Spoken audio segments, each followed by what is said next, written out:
세계 3대 신용평가사 피치가 올해 우리나라 경제 성장률이 1%에 그칠 것으로 전망했습니다. 관련 통계 작성 이후 국내 경제 성장률이 1%대 이하로 떨어진 건 IMF 외환위기 등 재난 상황뿐이었습니다. 예상치대로 나온다면 현재 상황이 재난에 준하는 위기라는 뜻입니다.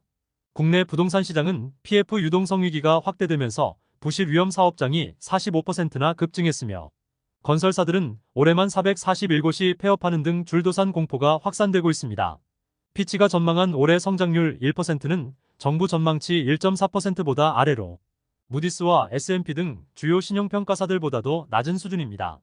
주된 이유는 국내 수출의 25%를 차지하는 중국 경제가 위축되고 있고 반도체 수출 감소와 고금리로 인한 소비 부진 등 때문입니다. 주요 전문가들도 내년에도 1%대 저성장 국면이 예상될 정도로 여러 상황들이 어렵다고 보고 있습니다. 국내 부동산 시장은 더 심각합니다. 국회 국토교통위원회 의원이 주택도시보증공사에서 받은 분양보증 자료 등에 따르면 올해 7월 말 기준 관찰이나 주의, 경보 사업 장수가 157곳으로 집계됐습니다. 작년 말 108곳에서 7개월 만에 45% 이상 증가했습니다.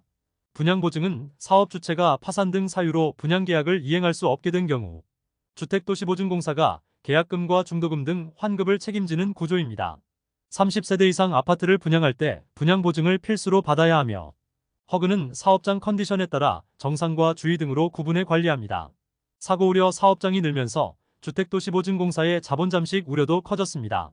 정부가 최근 법령을 개정해 허그의 보증 한도를 자기 자본의 70배까지 확대했지만 현재는 이마저도 안심하기 어려운 상황이 됐습니다. 김 의원은 보증 발급 중단이라는 최악의 사태를 막기 위해서 구상채권 유동화 등 채권을 신속하게 회수할 수 있는 방법을 마련해야 한다고 밝혔습니다. 건설사들은 올해만 종합건설사 100곳 중 2곳이 문을 닫았습니다.